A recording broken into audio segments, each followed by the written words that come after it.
Bienvenue sur Hospitality On. Nous sommes avec Corinne Ménégo, directrice générale de l'Office du tourisme et des congrès de Paris. Corinne Ménégo, je suis la directrice générale de l'Office du tourisme et des congrès de Paris. Est-ce que vous pouvez nous parler un petit peu de votre parcours ? Ah oui, alors j'ai pris la direction de l'Office du tourisme il y a 1 an et demi, je crois à peu près, en novembre 2018, donc ça doit faire à peu près ça, en ayant enchaîné effectivement quelques crises depuis sur Paris. Et avant, j'ai fait, après avoir travaillé dans la presse, mais j'ai fait une grosse partie de ma carrière dans les salons professionnels et grand public d'ailleurs, où j'ai dirigé un pôle de salons chez Reed Exposition. J'avais en charge tout le pôle hôtellerie-restauration, donc j'étais pas très loin du tourisme, d'où la passerelle pour arriver à l'office, avec qui je travaillais déjà fortement sur ces sujets-là. Mais également tout ce qui était culture, loisirs, avec les salons du livre, la FIAC, Paris Photo, le Comic-Con sur la pop culture et pas mal de salons liés au commerce aussi comme la franchise. Donc du coup, j'avais effectivement un périmètre déjà assez proche de l'univers en fait qu'on couvre avec toutes les activités sur Paris, que ce soit hôtellerie, restauration, culture, etc. Est-ce que vous pouvez nous dire le poids du tourisme d'affaires sur une destination comme Paris ? Oui, alors le tourisme d'affaires à Paris, ça représente à peu près 50% du business touristique chaque année. Donc, c'est 50% des nuitées globalement, effectivement, qui sont liées au tourisme d'affaires. Tourisme d'affaires étant aussi bien les voyageurs individuels que les voyageurs qui viennent effectivement pour les salons ou effectivement pour les congrès, etc. Donc, tout ça, effectivement, confondu, représente 50% de notre activité. Ce qui permet à Paris d'être assez résilient en termes de crise souvent parce qu'effectivement, on a les deux aspects avec la clientèle individuelle loisir d'un côté et clientèle d'affaires, effectivement, de l'autre.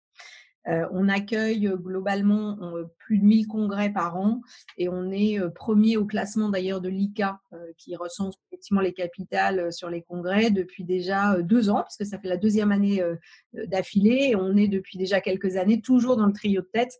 Donc Paris est une destination largement plébiscitée effectivement pour l'organisation d'événements et de congrès. Alors la situation actuelle fait que le tourisme d'affaires est très impacté suite à la pandémie de Covid-19. Est-ce que vous savez comment les professionnels du secteur s'adaptent aux nouvelles conditions d'exploitation? Où ça en est? Comment ils se préparent? Oui, alors là, c'est un petit peu tôt encore pour dire, puisqu'on vient juste d'avoir des nouveautés d'ailleurs pour la rentrée. Mais c'est sûr que c'est une filière qui est relativement importante entre les congrès dont on parlait tout à l'heure, les salons. On a quand même à peu près 500 organisés chaque année à Paris et les événements d'entreprise. Il y a plus de 100 000 événements d'entreprise qui sont organisés à Paris de toute taille. Là, évidemment, l'activité a été à l'arrêt total pendant tous les mois de confinement, comme la majorité d'ailleurs des secteurs. Elle reprend doucement, elle reprendra doucement, j'allais dire, plutôt à partir de septembre, puisque pour l'instant, il y a encore interdiction de rassemblement important et interdiction d'ouvrir les lieux réceptifs, entre guillemets, sur ce type d'événement. Donc évidemment, ça va avoir un impact colossal en termes économiques. La question va être de savoir dans quelles conditions on va pouvoir effectivement reprendre à la rentrée. Donc, tous les professionnels se sont largement engagés déjà une vraie politique d'éléments de réassurance, notamment en termes de mesures sanitaires, qui est quand même un des sujets forts. On le voit aujourd'hui, on a fait un baromètre de tourisme d'affaires et 80% globalement des gens considèrent que ce sera un élément important dans leur prise de décision sur la destination qu'ils vont choisir pour un événement ou pour leur voyage d'affaires. Donc, les éléments de réassurance sont clés. Et là-dessus, je crois que honnêtement, la filière s'est vraiment très engagée sur le sujet et a mis en place beaucoup de protocoles avec tout le professionnalisme dont ils savent faire preuve et qu'ils seront en mesure de mettre en place dès début septembre, dès qu'ils auront l'autorisation à nouveau, a priori, de rouvrir les parcs d'exposition et les salons du coup qui vont avec. Comment l'Office du tourisme et des congrès de Paris accompagne-t-il justement ces professionnels? On est en contact assez étroit avec tous ces professionnels, puisque effectivement ils sont adhérents chez nous. L'Office en fait a 1700 adhérents aujourd'hui, dont peut-être la moitié vraiment liée au tourisme d'affaires et l'autre moitié liée au tourisme individuel de loisirs, donc qui reflète le marché. On travaille bien sûr de manière très étroite avec tous les gros acteurs, les grands acteurs, qui notamment dans le cas des candidatures pour les gros événements et les congrès. Donc, c'est vrai qu'on travaille beaucoup avec du Viparis, avec Accor, avec des chaînes hôtelières et d'autres lieux aussi réceptifs, UGL, etc., pour répondre en fait sur l'accueil de ces gros congrès, parce qu'en fait, ça ne marche que si on est tous en ordre de marche ensemble et dans une vraie démarche mutualisée, parce qu'évidemment, si chacun fait sa prospection de son côté, ça fonctionne moins bien. Donc, l'objectif, c'est vraiment d'avoir une parole commune. Et l'Office a justement ce rôle-là, je pense, de fédérateur entre ces différents individus, entre guillemets, sociétés privées ou moins privées, mais pouvoir effectivement fédérer et adopter une parole commune de de défense de la destination.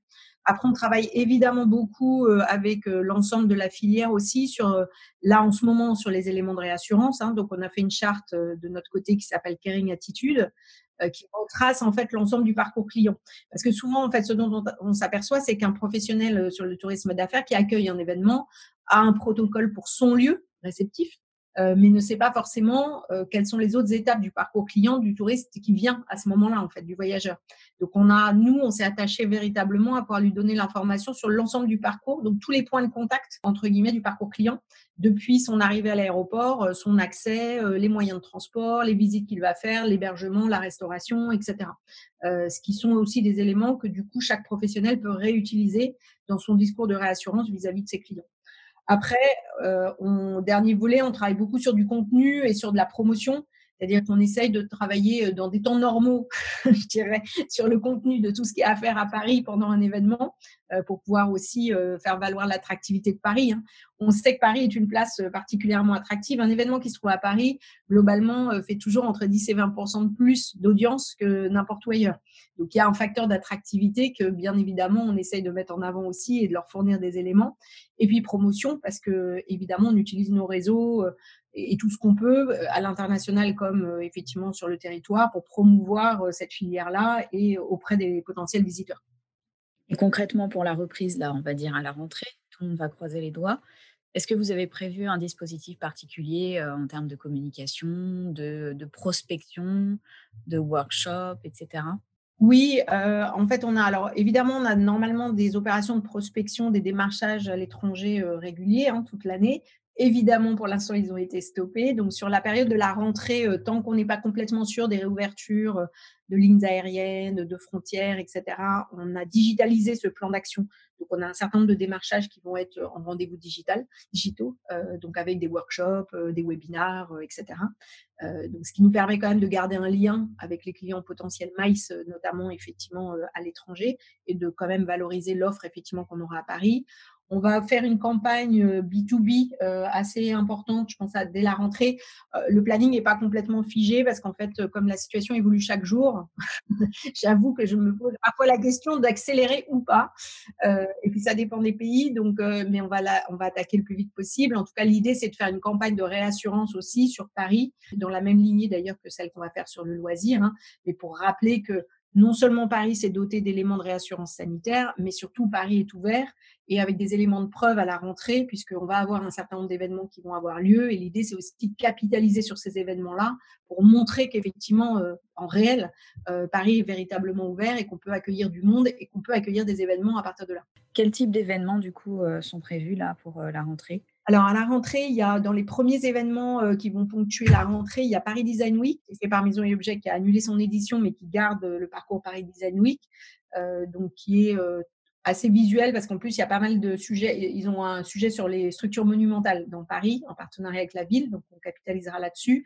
J'attends après, en lien avec l'Unimeb, la liste des salons notamment qui auront lieu à la rentrée. J'imagine que des salons comme le Cial sur la mode, je crois qu'il y en a un autre sur Euronaval ou etc. qui auront lieu.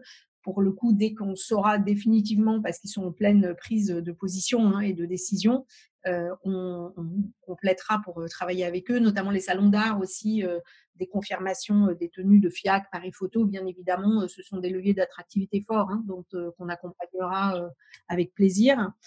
Et après, bien évidemment aussi, il y a quelques grands événements alors qui sortent de la filière purement professionnelle, mais qui sont quand même des sujets importants, qui sont effectivement notamment Roland-Garros, par exemple, à la rentrée, qui vont être des événements qui ont été reportés et qui vont permettre du coup aussi de réaffirmer l'ouverture de Paris. On sait que Paris est une destination qui reçoit habituellement une forte proportion de touristes étrangers et de tourisme d'affaires. Est-ce que vous imaginez que la destination va se transformer pour être peut-être moins dépendante ou du moins moins tournée vers le tourisme international au sens large, que ce soit business ou loisir? Ou pensez-vous qu'il faille continuer dans la stratégie qui était développée et capitaliser sur la notoriété de la ville? Je ne pense pas que la question se posera dans ces termes-là. Je ne crois pas qu'il y ait un choix à faire entre des destinations ou d'autres. Je pense que ça va plutôt changer structurellement peut-être les conditions du tourisme d'affaires. C'est-à-dire qu'effectivement, je crois qu'on continuera à être une destination très désirable, j'aime bien ce mot, pour les publics même lointains. Et d'ailleurs, c'est déjà le cas, hein, parce qu'on voit bien qu'aujourd'hui, les US et la Chine sont probablement les 2 pays qui sont le plus à même en fait de revenir rapidement parce qu'ils ont un désir assez fort en fait pour la destination, une envie de voyager effectivement à Paris assez forte. Après, pour l'instant, c'est encore soumis à restrictions qui fait qu'on ne peut pas envisager que ce soit à court terme. Mais on espère bien que ça va s'arranger vite. Donc, je ne suis pas sûre que le sujet soit effectivement destination lointaine ou pas. Après, c'est l'opportunité surtout sur le loisir de redécouvrir la ville plutôt sur du public local. Sur du public d'affaires, je pense que c'était déjà le cas, hein. La moitié globalement du tourisme d'affaires à Paris, ça doit être la même chose en proportion que sur le loisir, et c'est la moitié, c'est du territoire français, donc c'est du national. Après, je pense que ça changera probablement en termes de comportement, c'est-à-dire que on a découvert par la force des choses que les outils technologiques étaient assez efficaces, que ça permettait quand même de faire du lien. Donc, un certain nombre de réunions pouvaient ne pas avoir lieu en présentiel. Donc, peut-être qu'effectivement, le curseur va un peu bouger. Et comme je dis souvent, à chaque crise correspond une opportunité. Donc, même si peut-être on aura moins d'allers-retours journée, notamment aussi France, mais également Europe, parce que l'aller-retour peut-être à Londres ou l'aller-retour à Madrid dans la journée pour travailler sera peut-être moins, il était déjà moins éco-responsable et moins développement durable, donc peut-être qu'il sera banni de nos comportements futurs. En revanche, il laissera peut-être la place à des déplacements peut-être moins fréquents, mais plus récurrents et plus longs. Donc, bien plus contributifs pour la ville et bien plus intéressants aussi pour tout le monde. Donc, si c'est le cas, on sera tous contents, mais je pense que ça sera une modification profonde en fait de notre manière de travailler, mais peut-être pour le mieux, parce qu'on ne pourra pas se passer de présentiel de toute façon. Donc, ça permettra peut-être de le faire différemment. Effectivement, en fait, c'est un peu tôt pour avoir véritablement l'impact sur la filière, effectivement, à la rentrée, parce que pour l'instant, on ne sait pas encore bien comment les gens vont réagir, effectivement, à partir de septembre. On sait que la partie développement durable va devenir un vrai sujet. Je dirais, s'il y a un seul point peut-être à ajouter, c'est que je pense que cette crise, en fait, ça n'est pas de l'émergence de nouvelles tendances, c'est plutôt l'accélération de mouvements de fond qu'on avait déjà, en fait. On pressentait déjà, parce que ça fait longtemps qu'on parle de ces allers-retours journée en se disant quand même, c'est pas très contributif et c'est pas super. Là, du coup, je pense que ça va accélérer des prises de position un peu plus fortes sur ces sujets-là, mais ce qui est peut-être pour le mieux, encore une fois. Et pareil pour les grands événements. Je pense que les grands événements continueront bien évidemment d'exister. En revanche, je pense qu'ils vont avoir des impacts effectivement plus forts en termes de contribution, de lien avec les villes, de lien aussi avec le digital, qui est probablement qui était un des laissés pour compte quand même de l'événement physique. Et là, du coup, je pense que ça va permettre d'accélérer le développement digital en fait lié aux événements physiques. Merci beaucoup, Corinne Ménégo. Eh ben, je vous en prie, merci à vous.